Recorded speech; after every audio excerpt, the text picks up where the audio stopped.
Seorang sahabat dan saudara yang baik adalah orang yang berani mengatakan apa yang dia lihat demi sebuah kebaikan bersama. Bonum Commune. Yang pertama adalah Tuhan yang menciptakan manusia. Lalu yang kedua adalah Tuhan yang diciptakan oleh manusia. Agar semua orang datang ke sana dan muka agama tertentu ini kemudian menjual Tuhan untuk kepentingan pribadinya. Inilah 10 catatan yang hemat saya sangat jujur disampaikan oleh seorang akademisi yang mencintai para pemuka agama di Indonesia atau mungkin di seluruh dunia. Mari kita dengarkan. Ada banyak sekali kasus-kasus, tidak perlu saya sebutkan satu persatu, tapi Anda bisa lihat di sini ada sejumlah pemuka agama yang juga melakukan perbuatan yang tidak pantas. Apa yang mereka lakukan?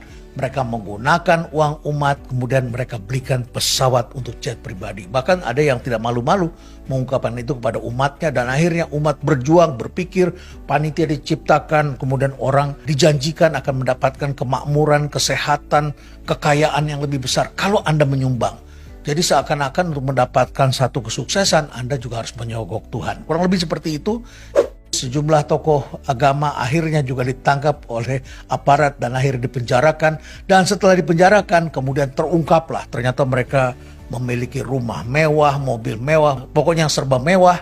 Dan mereka menggunakan jet pribadinya bukan hanya untuk berdakwah seperti yang mereka janjikan kepada umatnya, tetapi juga untuk berlibur. Dan ini sangat menyakitkan. Dan setelah itu kemudian sejumlah umat yang mengalami kesulitan akhirnya mengaku bahwa mereka telah menjual mobilnya, menjual rumahnya untuk memberikan donasi dengan harapan mereka juga akan mendapatkan kemakmuran. Tetapi ternyata tidak mendapatkannya. Dan salah satu yang sedang ramai belakangan ini adalah Kenneth and Gloria Copeland. Ken Copeland ini adalah orang yang sekarang sedang ramai diberitakan karena dia minta dibelikan pesawat jet dan kemudian menggunakan pesawat jetnya untuk kepentingan pribadi. Tapi kemudian juga istrinya menjadi pendeta dari mantan Presiden Donald Trump yang kemudian akhirnya memberikan statement-statement politik terkait dengan orang yang didukungnya. Oleh karena itu maka perlu juga diketahui bahwa ada dua bisnis model yang perlu kita kenal. Bisnis model yang pertama adalah mereka menjual massa. Jadi yang penting punya massa yang banyak. Dan untuk mengikuti ceramah mereka tidak perlu berbayar, tidak perlu memberikan sumbangan-sumbangan. Pokoknya motifnya adalah untuk mengumpulkan massa. Nah, ternyata massa yang besar ini menjadi pengikut, dan pengikut yang setia ini kelak akan mereka giring untuk mengikuti suatu pemilihan umum.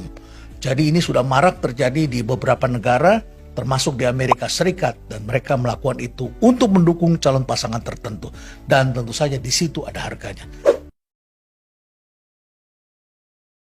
Nah, bisnis model yang kedua tidak free of charge. Ini adalah terkait dengan teologi kemakmuran. Jadi mereka bicara terus tentang bagaimana menjadi kaya dan sebagainya. Dan kemudian setelah itu, untuk itu Anda harus menyumbang. Dan uang sumbangannya itu akan mereka gunakan untuk kepentingan pribadi. Nah, sekarang pertanyaannya adalah seperti apa ciri-ciri bagaimana kalau kita ingin mengenali flexing yang dilakukan oleh para pemuka agama ini. Yang pertama adalah mereka menjanjikan akan mendapat balasan yang berlipat kalau mereka menyumbang kepada organisasi yang mereka bangun. Yang kedua, mereka menggunakan pendekatan emosi sehingga terenyuh. Dan biasanya yang terenyuh itu adalah orang-orang yang sedang kesusahan.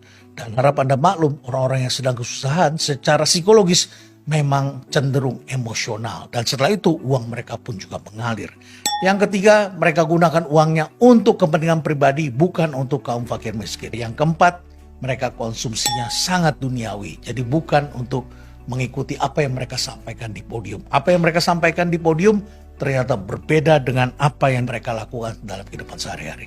Yang kelima, ceramahnya menggebu-gebu seperti motivator. Ini berbeda sekali dengan seorang pemuka agama yang menyampaikan untuk kesejukan, tapi mereka tak ubahnya seperti motivator. Kemudian yang keenam, mereka memiliki massa yang masif dan memposisikan dirinya sebagai seorang artis. Ya, mereka mengartiskan diri sehingga kita lihat pakaiannya udah mirip-mirip artis. Dan akhirnya barang yang mereka beli bergaya hidup seperti artis pula. Kemudian yang ketujuh, ada tarif untuk melakukan pelayanan. Jadi mereka kalau kita libatkan dalam hal apapun ya tentu ada tarifnya. Kalau tidak ya tidak datang mereka. Kemudian yang kedelapan, mereka menjual ayat sesuai dengan kepentingannya.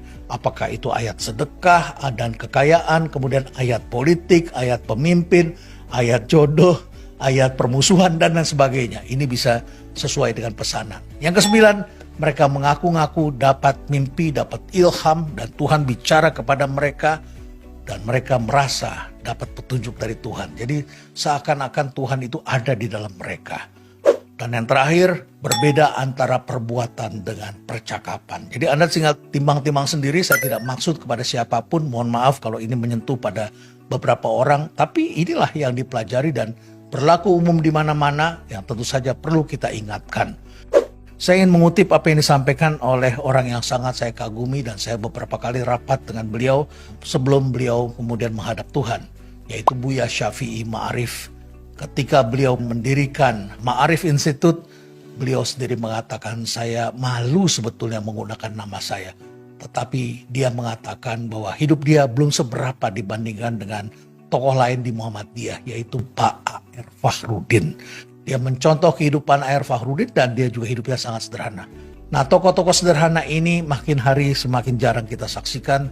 Dan di dalam salah satu kitab suci yang saya baca, saya mengutip sebuah kata-kata yang sangat penting. Cinta uang adalah salah satu akar dari berbagai kejahatan. Pak Renal yang baik, tidak ada kata yang tepat selain terima kasih dari saya pribadi sebagai Romo Katolik atas 10 catatan penting yang Bapak amati sebagai poin yang terindikasi kuat marak dilakukan oleh kami para pemuka agama saat ini. Saya bersyukur atas kejujuran Anda untuk memperingatkan kami sebagai pemuka agama agar mewartakan Tuhan yang menciptakan kita dan bukan Tuhan yang kami ciptakan untuk sejumlah kepentingan pribadi maupun kelompok. Anda sangat benar ketika mengutip 1 Timotius bab 6 ayat 10.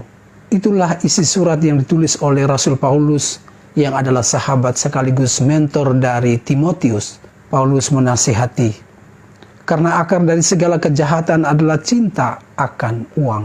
Lalu dia melanjutkan, sebab oleh memburu uanglah beberapa orang telah menyimpang dari iman dan menyiksa dirinya dengan berbagai-bagai duka.